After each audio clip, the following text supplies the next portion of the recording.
जिन्होंने भी वीडियो डाला है उनसे भी ये बात छुपी हुई नहीं है। और मैं तो यहाँ तक भी कह सकता हूँ, एक शब्द निकलेगा वो एक अलग बात है, उसके लिए आज भी मैं माफ़ी चाहता हूँ। लेकिन उन लोगों को शब्द में कमज़ोर होता तो मेरा कोई वीडियो नहीं डालते, लेकिन ये उसको बहाना बना करके मुझे कमज़ोर करना चाहता है, ऐसा हो नहीं सकता। मैं पार्टी का वफादार हूँ। मैं पार्टी यदि चुनाव नहीं लड़ाए तो भी पार्टी के साथ। इस समय तो रोज़े भी चल रहे हैं, मुस्लिम लोगों के रोज़े भी चल रहे हैं, ईद आ रही है, इसमें तो उनको विशेष ध्यान देना चाहिए। और एक तरफ सरकार मुस्लिम वर्ग का विशेष मतलब है कि हम अपने आप का वोटर भी समझ रही है और उनकी सुविधाएं, दिखावटी सुविधाएं भी दे रही है बातों में तो। और रोज़ो जैसी स्थिति में भी पानी और लाइट का काटना बहुत गलत बात है। पानी में तो न्याय होनी चाहिए, पानी में भी ये न्याय नहीं कर रहे हैं। इनके कोई एमएलए है या कोई मंत्री है तो जिनके नज़दीक के लोग हैं उनके पास तो ये बोरिंग कर देते हैं, अन्य लोगों के पास ये सुविधा भी नहीं देते। समान तो पानी में भी समानता नहीं करते हैं। सगला बहना राम राम मैं थारो देसी पत्रकार रवि खबरलोक चैनल पर थारो बहुत बहुत स्वागत है। खबरलोक चैनल ने अगर अभी तक सब्सक्राइब नहीं करो तो सब्सक्राइब जरूर कर लो। सब्सक्राइब करने के लिए जो सब्सक्राइब बटन है यो दबाओ, और कहीं जो बेल आइकन है यो भी दबा लो, ताकि जो भी नेक्स्ट वीडियो डाला भी को नोटिफिकेशन तुरंत मिल जाए। दोस्तों, वर्तमान में पानी की समस्या की बात कर लें, बिजली की समस्या की बात कर लें, तो हर आदमी है जो बहुत ज़्यादा दुखी है। उम्मीद ही कि इस समस्या को समाधान होगा, कुछ राहत जो सरकार देंगी, केंद्र सरकार भी विकमान कुछ भूमिका है जो आपकी निभाओगी। आ सब बातों पर ही चर्चा करने के लिए आज अपने साथ झुंझुनू सांसद नरेंद्र कुमार जी हैं, जो हम आप बातचीत कर से और जान से कि के प्रयास अभी सरकार कर रही है और राज्य सरकारों जो उम्मीद है वह के करे हैं और के प्रयास राज्य सरकार ने है जो करना चाहिए। बना रहो वीडियो लास्ट तक देखो तो पूरी जानकारी विकमान मिल जैसे कि कौन सा के मुद्दा ही पर आप अभी चर्चा कर से। सर नमस्कार। नमस्कार सर, खबरलोक चैनल पर बहुत बहुत स्वागत है। धन्यवाद सर, सौ पहले तो अभी अगर देखा तो सौ बड़ी समस्या जो ये टाइम अपने प्रदेश में चल रही है, अपने जिला में जो चल रही है, पानी और लाइट की सौ बड़ी समस्या है। के विचारी पर रखो सर कि सरकार है जो के प्रयास, केंद्र सरकार का के प्रयास अभी करा जा रहे हैं और राज्य सरकारों की उम्मीद थे करो। पानी की समस्या राजस्थान में अन्य राज्यों के बजाय सबसे ज़्यादा है और वो भी झुंझुनू ज़िले में और भी ज़्यादा है। पानी एक ऐसी समस्या है जो बनता नहीं है, पानी से सब कुछ बनता है जी। लेकिन यहाँ पानी का स्तर प्रकृति द्वारा ही नीचे चला गया। उदयपुर वाटी है, सूरजगढ़ है, खेतड़ी है, यहाँ 1500 फुट भी बोरिंग कर देते हैं, उसके बाद भी पानी नीचे नहीं आता है। तो पानी की वास्तव में झुंझुनू ज़िले के लिए कमी है।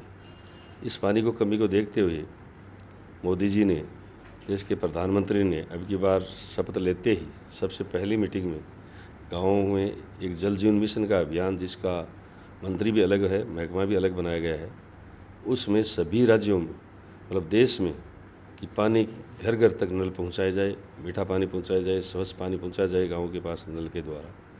इस स्कीम के तहत सभी राज्यों को बजट दिया था। अभी राजस्थान में 50% राशि केंद्र सरकार की, 50% राशि राज्य सरकार की स्वीकृत की गई थी।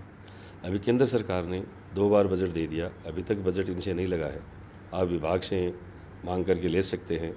और इसके बारे में हमने केंद्र को शिकायत भी करी थी कि धीमी गति से चल रहा है। जहाँ राज्य सरकार भारतीय जनता पार्टी है वहाँ जल को नल के द्वारा घर घर पहुँचाया गया है, और यहाँ राजस्थान में कांग्रेस की सरकार होने के नाते उस जल जीवन के पैसों का अभी भी उपयोग नहीं कर रही है। कहीं इन्होंने टेंडर नहीं किए हैं, कहीं कर दिए तो वो धीमी गति से चल रहा है काम। पहले इन्होंने सारा वो प्लान नहीं बनाया, उसमें कोरोना का बहाना लेकर के नहीं बनाया और जगह बन गया, जबकि कोरोना सब जगह बीमारी थी। आज भी धीमी गति से चल रहा है। हमारे झुंझुनू ज़िले में अलसीसर पंचायत समिति, झुंझुनू पंचायत समिति और खेतड़ी, ये तीनों ही पंचायत समिति प्रत्येक घर में पानी का नल देने की बात हुई थी। टेंडर भी हो चुके हैं।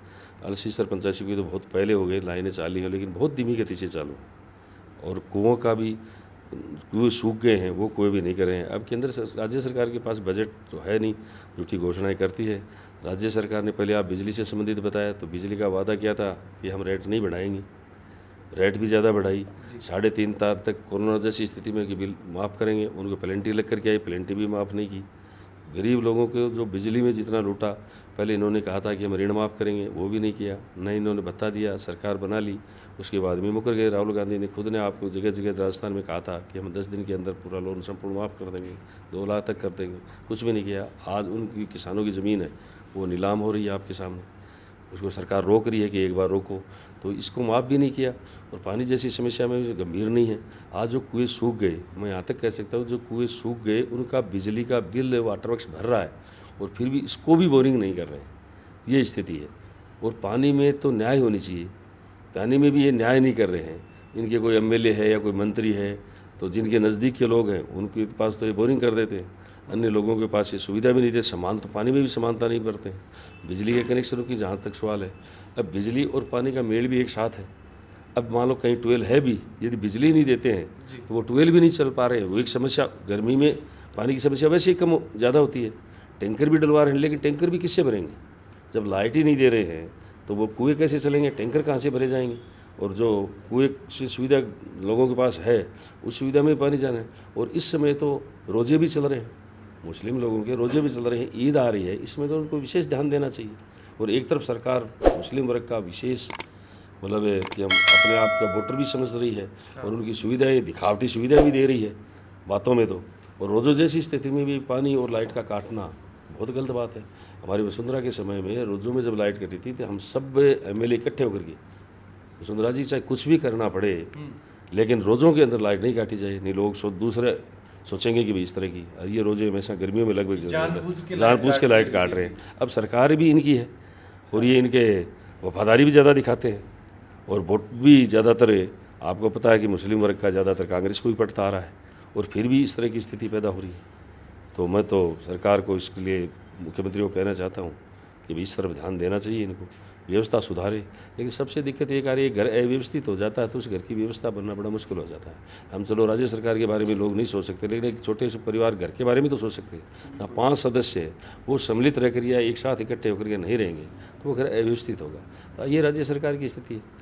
ये शुरू से बढ़ने के बाद में अब की बार क्या क्या हुआ, कोरोना जैसी स्थिति में ये बाहर नहीं निकले। एक प्रधानमंत्री जगह जगह जाता है, हम एमपी हैं या भारतीय जनता पार्टी जितने भी कार्यकर्ता हैं, कोरोना जैसी स्थिति में हॉस्पिटलों में जाना, सूखा खाद्यान्न सामग्री पहुंचाना। आज मोदी जी ने 5 किलो सूखा सामग्री, विश्व का सबसे बड़ा ये अभियान है कि गरीब लोगों को 5 किलो गेहूँ प्रति व्यक्ति देना प्रति माह, और वो भी अक्टूबर तक बढ़ा दिया गया है जी। इतना कर रहे हैं और ये इस तरफ इसका सही बंटवारा भी नहीं कर रहे हैं और उन गेहूँ में इतने अच्छे हैं जिसकी कोई हद नहीं। बिल्कुल सर, अभी जब पानी की आप चर्चा कर रहे हैं तो आपने झुंझुनू ने एक झुंझुनू जो वासी ही बाकी एक बहुत बड़ी उम्मीद ही नहर की कि जो कुंभाराम नहर है जो शायद कदे झुंझुनू में आओगी, जो शहर जो झुंझुनू वासी बन भी को बेनिफिट मिलेगा। पूर्व सांसद सीसराम जी ओला जो हमेशा जो भी जब भी चुनाव या फिर जी टाइम भी रहते तो एक उम्मीद करता है कि ई बार है मैं हर बार 100% नहर लेके आऊँगा। वर्तमान में लोकसभा में थारे द्वारा भी एक ऊपर सवाल उठाए गए, बात करी गई कि भाई इको टेंडर है जो आगे पास क्यों कौन करो जा रहे हो। तो सर बुक की प्रक्रिया भी चल रही है और की वजह है कि अभी नहर है जो झुंझुनू कौन मिल पा रही भी पर के प्रयास थारा करा जा रहे हैं। अब मैंने क्वेश्चन उठाया भी था, वो वीडियो आपने भी सुना होगा, संसद में उठाया था। सरकार, केंद्र सरकार सक्रिय है इसके लिए। इसमें क्या हुआ, मैंने खुद मंत्री जी से मिला हूँ, गजेंद्र जी से, और उनकी कल मीटिंग है। हम सब एमपी जा रहे हैं, दिल्ली के भी अधिकारी आ रहे हैं, हमारे मंत्री, केंद्रीय मंत्री खुद आ रहे हैं। हम सब एमपीओं को बुलाया है। हमने मांग दिल्ली में रखी कि हमारे पानी की समस्या है। जल जीवन मिशन की राज्य सरकार है वो रुचि लेकर के काम नहीं कर रही है, झूठे शिलान्यास कर रही है, झूठे उद्घाटन कर रही है, पानी गाँव में लोगों को पहुँच नहीं रहा है कि योजना हमारी है, इस तरह की बातें करते हैं। तो कल जयपुर के अंदर राजस्थान के जितने भी अधिकारी हैं उनके साथ मंत्री जी और सब एमपी और दिल्ली के भी अधिकारी उस मीटिंग में हैं। उसमें क्या सोल्यूशन निकलता है, मैंने वो क्वेश्चन लगाया, इसलिए मंत्री जी ने मुझे बुलाया भी, मैं मिला भी। उन्होंने ये की बात कही कि आपका मुख्यमंत्री है वो रुचि नहीं ले रहा है। हम राजस्थान सरकार की वसुंधरा जी सरकार थी, उसमें भारतीय जनता पार्टी केंद्र में थी, उसमें मुख्यमंत्री, हरियाणा मुख्यमंत्री और राजस्थान का मुख्यमंत्री को बुलाया, उनके साथ बीच में समझौता भी हुआ जो मैंने आपको बोला। उस समझौता इन्होंने आते बस्ते में डाल दिया, ये कुछ कर नहीं रहे, ये कोरोना के बहाने उस मीटिंगों में नहीं गए। आज भी इनको बुलाया है, पहले भी बुलाया है, इनको कई बार बुला लिया। ये दोनों ही मुख्यमंत्री बीच में बैठ करके केंद्र सरकार बात करती है कि समझौते की, उसमें ये रुचि नहीं ले रहे हैं, ऐसा ही सुना गया है। मंत्री जी ने मुझे यही बताया। अब ये कल की मीटिंग होती है, उसमें क्या इसके बारे में भी हम चर्चा करके देखेंगे। हमारे को मंत्री जी या राज्य सरकार के जितने भी अधिकारी हैं वो इसके बारे में क्या कहेंगे। जिलावासी की उम्मीद करें कि नरेंद्र जी के कार्यकाल में के झुंझुनू में नहर लाने का पूरा प्रयास है जो कराया जाएगा। निश्चित रूप से पूरे प्रयास में लगे हुए हैं हम। इसीलिए कल की मीटिंग हम केंद्र से सभी एमपी मिल करके कि अपनी अपनी समस्या बताएंगे और जल्द जी उनको भी सक्रिय रूप से मतलब इसकी भागीदारी मतलब अच्छी तरह से सरकार काम करे, इसके लिए मीटिंग रखेंगे। बिल्कुल सर, इसके अलावा मैं थोड़ी सी एक चर्चा और करना चाहूँगा कि एक मीटिंग मंडावकमान आयोजित करवाई गई और बिकमान एक वीडियो जो शायद वर्तमान में सोशल मीडिया पर हर एक न्यूज़पेपर में यह चीज़ देखने मिल रही है कि नरेंद्र जी जो बीजेपी सांसद हैं और बंक के द्वारा यह चीज़ बोली गई कि आने वाला टाइम में बीजेपी ने उखाड़ के फेंक दी जाएगी। के वाक्य हो सर, मैं चाहूँगा कि दर्शकान थे भी चीज़ के बारे में पूरी चीज़ समझाओगा कि तरीका लोग आज भी चीज़ ने दुष्प्रचार कर रहे हैं। मैं हमेशा जब से राजनीति में आया उसी समय प्रधान बना तो भारतीय जनता पार्टी से बना था, निर्दलीय रहा तो मैं हमेशा भारतीय जनता पार्टी का वफादार व्यक्ति रहा हूँ, सेवक बन के रहा हूँ, लोगों की मदद करी है और सरकार ने भी भारतीय जनता पार्टी में भी मेरी हमेशा मदद करी है। मैं निर्दलीय होते हुए भी मुझे भारतीय जनता पार्टी का समझा गया और भारतीय जनता पार्टी के और एमएलए या मंत्रियों को जो सुविधा मिली वो भी मुझे देगी। हमारे राज्य, आपको एक तो प्रूफ ये बता दूँ कि राज्यसभा के मैं जब विधायक था उस समय भी राज्यसभा के चुनाव हुए थे। नरेंद्र कुमार एक निर्दलीय विधायक होते हुए मेरी कोई निगरानी नहीं थी, मैंने खुला भारतीय जनता पार्टी के साथ वोट दिया और ये बात किसी से छुपी हुई भी नहीं है। फिर मुझे विधायक का भी टिकट था, मैं विधायक भी जीता, उस कारण मैं वफादार हुआ हूँ, इसीलिए मुझे संसद का टिकट मिला। आज तक भारतीय जनता पार्टी का झुंझुनू जिले में नरेंद्र ही वफादार नहीं है तो कोई मैं कह सकता हूँ कि ऐसा होगा ही नहीं कि सुबह से शाम तक भारतीय जनता प्रचार करता हूँ। मेरा पूरा वीडियो सुने तो मैंने मोदी जी के, भारतीय जनता पार्टी के, हमारे राष्ट्रीय अध्यक्ष के और प्रदेश अध्यक्ष के भी मैंने नारे लगाए हैं। सारे भारतीय जनता पार्टी के पक्ष में ही बोला हूँ। केवल एक शब्द जो करौली और जो का कांड हुआ था, उस अलवर का जो करौली में जो कांड हुआ है उनमें मैं जो बोला तो मैंने ये कहा कि यहाँ का मुख्यमंत्री ये कह रहा है, शर्म की बात है कि राज्य में सरकार ही नहीं की है और वो उस मुख्यमंत्री, हमारे प्रधानमंत्री और गृह मंत्री को दोषी ठहरा रहा है। ये कितनी गलत बात है। इसलिए हमें इसे को यहाँ शब्द वो निकल गया कि कांग्रेस की बजाय बीजेपी को उठा दें, इससे वो जोड़, जबकि वो पीछे का जो शब्द है वो मैंने यही बोले कि वो दोषी मतलब राज्य सरकार होते हुए, यहाँ कांग्रेस के होते हुए वो उनको केंद्र में दोषी ठहरा रहा है। कांग्रेस को मैं उखाड़ना फेंकना है कि हमारे केंद्र सरकार पर डाल रहा है, राज्य सरकार का काम है। यहाँ करौली को संभालना राज्य सरकार का काम है और वो ये कहते हैं कि इसकी जिम्मेदारी भी मुख्य प्रधानमंत्री और गृह मंत्री हैं केंद्र से। जब मैंने ये कहा था, लेकिन वहाँ इसलिए हमें कांग्रेस को इसको काट करके फेंकना है, इस शब्द की जगह ये होगा। और उसके बाद में वहीं तुरंत मैंने सॉरी भी मांगी है कि मेरे गलती से ये बीजेपी की जगह कांग्रेस शब्द बोलना चाहिए था और कांग्रेस की जगह बीजेपी शब्द मेरा बोला गया, इसके लिए मैं माफ़ी चाहता हूँ। ये भी मैंने शब्द बोला। अब माफ़ी वाला शब्द रही तो कोई कुछ नहीं लिखता। और प्रोग्राम कितना बढ़िया हुआ, कितनी हज़ारों में आदमी इकट्ठे हुए, कितना जुलूस हुआ, ये सारा भारतीय जनता पार्टी के बेटे ही हुआ। भारतीय पार्टी के कितने झंडे लगे हुए थे आपसे पता नहीं, फूल बरसाए गए, कितनी बड़ी रैली निकली, कम से कम 5-10 हज़ार आदमी बीच में थे। पूरा झुंझुनू में कितनी रैली बड़ी निकली, सारी जगह पूरे मंडावा में झंडे लगे हुए थे, वहाँ पूरे झंडे लगे हुए थे। हमारा जो बोर्ड है उसके ऊपर हमारे प्रधानमंत्री की फ़ोटो है, हमारे गडकरी जी ने बाईपास मंजूर की उनकी फ़ोटो है, हमारे राष्ट्रीय अध्यक्ष की फ़ोटो है, हमारे प्रदेश अध्यक्ष की फ़ोटो है, हमारे यहाँ जिला अध्यक्ष की फ़ोटो है, हमारे यहाँ मंडल अध्यक्ष मंडावा की उसके ऊपर फ़ोटो है। फिर उसके बाद में एक शब्द निकलेगा और यहाँ मुख्यमंत्री के शब्द क्या क्या निकले थे कई बार, उसके लिए कोई नहीं लिखता। तो उस मीडिया ने एक शब्द के पेटे कहीं भी ये नहीं लिखा कि इतने आदमी उमड़े, भीड़ हुई, इकट्ठे हुई और नरेंद्र ने क्या क्या बोला, कोई नहीं कि एक शब्द के पेटे इस तरह का लिखा। तो इसको वातावरण बनाने वाले हैं, तो इसमें हमारे पार्टी के लिए सब जानते हैं लोग, क्योंकि नरेंद्र पार्टी का वफादार है, सेवक है, सेवक बन कर रहते हैं। हमें पार्टी का, हमारा जो सांसद का रूप है वो भी हम किसी के साथ कभी नहीं रखते हैं, हम तो इस तरह से रहते हैं, हम साथ हैं।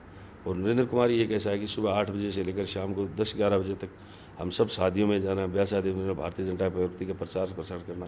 और मैं ही नहीं, हमारा पूरा परिवार, बेटा भी, पुत्र वधू भी, जिला प्रमुख भी, सारे इसी में पार्टी में काम करते हैं।